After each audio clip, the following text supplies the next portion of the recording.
News, presented by John Bennett. Hello and welcome to your news. Here are the big stories. The Irish Centre was filled to capacity again this year, when people came along to our third Cultural Diversity Day. This annual event aims to raise awareness of the rich diversity of Leeds. A local steel band, Caribbean Breeze, opened the show in style as they played well-known songs that quickly had everyone tapping their feet or dancing. Skyfallers were as popular as ever. The band played a terrific mix of rock and pop songs, which ensured the dance floor stayed very busy. Dramarama acted, danced and sang their way around the world in 80 days for their first performance. They followed this up later with a performance of songs from Greece. Their costumes and props, including Phileas Fogg's ship and American cars, were fabulous, and the confident performances were really entertaining. Another first for this year was the line dancing, led by people from Pudsey Community Base. Their joy of dancing was easy to see, and they were soon swamped by a crowd of people copying their steps. Once again, Inda Goldfinger Matheru joined us and played Bhangra rhythms on the doldrum. There was free tasting of food from around the world and hot food and drinks to buy. The photo booth went mobile too this year. The photographers walked around carrying a selection of props and a giant photo frame so they could take photos wherever people were sitting or dancing. In all, the event raised £460, and people who use our services have chosen to donate this to the Children's Cancer Unit at St James's Hospital. Was love in the air for you on Valentine's Day?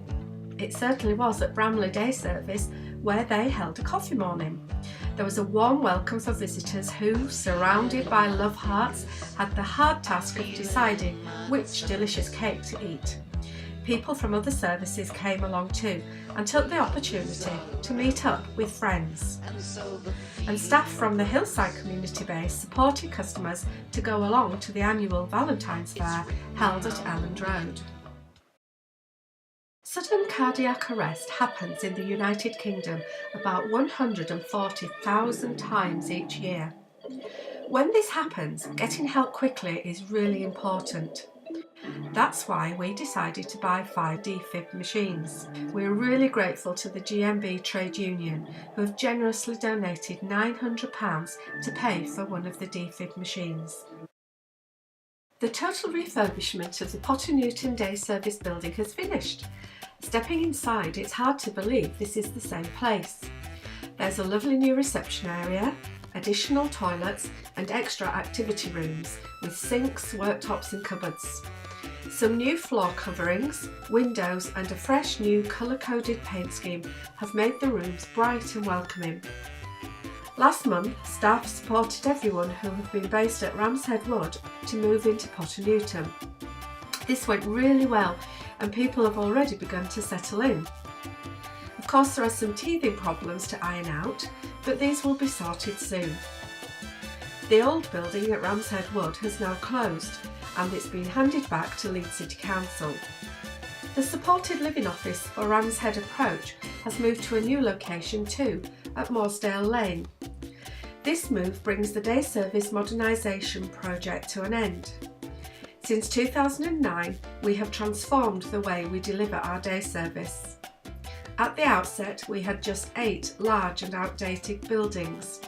Today, over 700 people are supported from 3 new or fully refurbished day service hubs and 24 bases located at the heart of communities across Leeds. It's been a long journey, but from the feedback we receive from people who use the service, their family carers and staff, it's been worthwhile.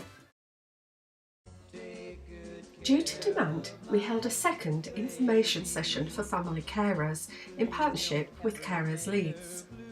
This was a repeat of the one we ran in October last year about planning for the future. Stephanie Parish from Clarion Solicitors explained about wills, trusts and aspects of the Care Act. Feedback from family carers who have attended the information sessions has been positive. so we'll be putting on another session with Clarions in a few months' time, and we'll be offering places to people on the waiting list first. We'd like to take this opportunity to wish Althea James, Nadia Bihari, Hetty Ellis and Wendy Hess all the best upon their retirements, and thank them for all their years of dedicated service.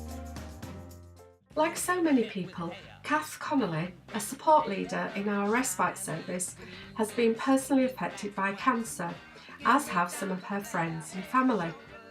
So kind-hearted Kath wanted to do something for charity that would make a real difference.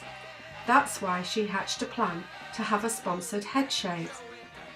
It took a while for her to get round to it, but the day finally arrived. Friends, colleagues and people we support gathered at Scott Hall Respite Unit to cheer Kath on. John Barr was Barber-in-Chief, and as he took the first sweep across Kath's head, there were cries of "Oh no" from the audience. Over the next 10 minutes, Kath's beautiful locks piled up on the floor around her as she chatted and joked with her audience. Finally it was over, and Kath took well-deserved applause before checking out her new look in a mirror. She thought she looked like Dame Judi Dench, and that she might be able to get a job as M in a new James Bond movie. The full video is on Aspire's website. Through her bravery, Kath raised over £700. She is sharing this money between breast cancer research and the Aspire Respite Service to buy sensory equipment.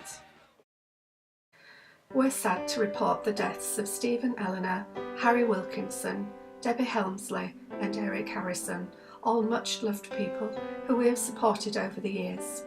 They will be missed by all those whose lives they touched. Our deepest condolences go out to their families and friends. We're also sad to report the death of Nigel Hughes. Nigel was the driving force behind the award-winning Making Time project. We worked with him over a number of years to make community pharmacies places where people with a learning disability can get a good level of support to manage their health and medication.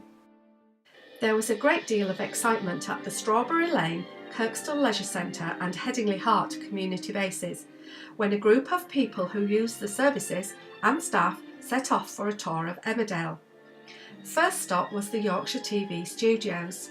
Then it was on to the village where filming actually happens. Once on location, everyone was free to walk around and explore.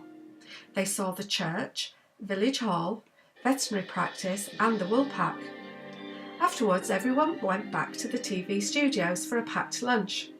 Here they met some of the cast, including Kane Dingle, Paddy the vet, Aaron and Adam.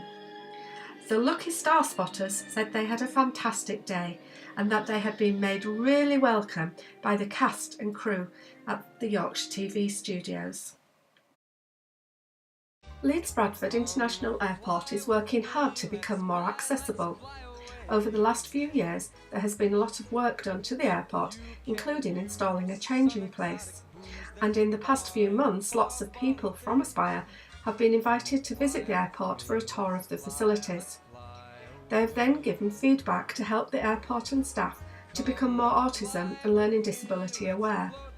This will improve the experience of travelling from the airport for everybody who has a disability. The national campaign for creating a network of changing places across Britain continues. Here in Leeds, we have played our part.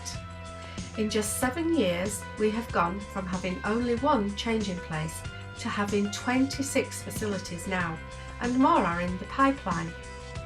The latest changing place is being developed at Kirkgate Market as part of its recent refurbishment.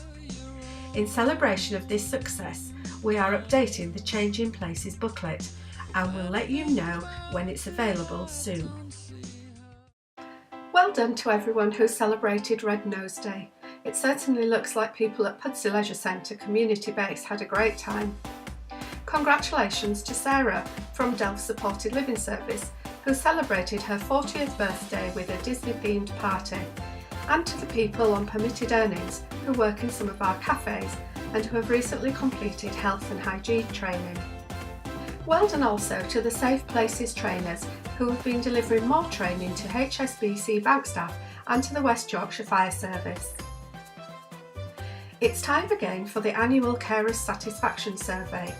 Family carers who have a relative who uses Aspire service will receive a questionnaire with a hard copy edition of this newsletter. We'd be grateful if they would take a few minutes to complete the form and return it to us so that we can use this information to help us continually improve our services. We were at the Tenfold AGM last month. Tenfold is an umbrella organisation for third sector providers who work with people with learning disabilities, and Aspire is a member. So we took the opportunity to have a stall at the Tenfold Marketplace event and told people about the work of Aspire. And finally, congratulations to Jules Hutchinson, who attended the NHS Shine Awards. Aspire, together with the NHS, Roots and Wheatfields Hospice, were nominated in the Collaborative Working category for partnership working to develop workshops called Living Well but Dying Matters. The aim of the workshops is to reduce anxiety and fear around death and to give people with a learning disability, their families and support workers a chance to plan and discuss feelings. There were hundreds of nominations across all 15 categories in the awards, but Jules and the team got through to the final 3 in their category. At the presentation ceremony, their project was highly commended. Here are the up and coming events. There's a busy day coming up on the 13th of April, kicking off with the Easter coffee morning at Bramley Day Service from 10 until 12, followed by Easter Bingo at Middleton Leisure Centre from 10:30 until 2:30. In the evening, you can choose between Skyfallers at the Beat It Night at Rhubarb in Queensgate in Huddersfield from 7 until 10, or there's the Leap the Bridge Club Night, which is at Tiger, also from 7 until 10. On the 27th of April, Skyfallers will be in action again, playing at Becky Barker's Bye For Now Bash. This will take place at Ulton and Woodlesford Sports and Social Club from 7 until 10. The Interactive Cafe will be at Trinity Kitchen again on the 3rd of May from 10:30 until noon. On the 18th of May, Leap the Bridge Club Night will happen again at Tiger from 7 until 10. And on the 31st of May, there will be another very popular accessible gaming day at the William Merritt Centre from 1 until 4. A full timetable of activities is starting to take shape for Leeds Learning Disability Week, which will run from Monday the 19th of June. Aspire is involved in running a lot of the events, including the Premier League five-a-side football tournament at Middleton Leisure Centre on Monday the 19th. On Tuesday there'll be the supported sponsored walk at Swinsty Reservoir, which will raise money again for charity. Wednesday is down memory lane at Armley Mills, so don't forget to bring your packed lunch. On Thursday there's a new event, Strawberry Lane Dance Day. There'll be the customer awards in the afternoon and we'll reveal the results of the photography competition.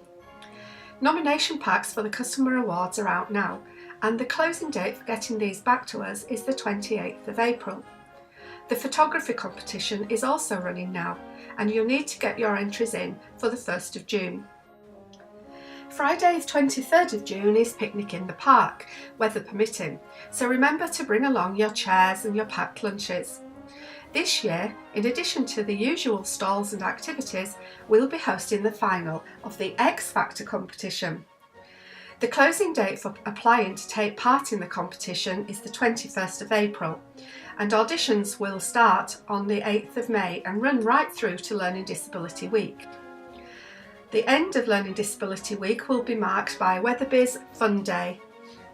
You can keep up to date with everything that is planned for Learning Disability Week and find out more details of the other events we've told you about by going on to the What's On section of the Through the Maze website.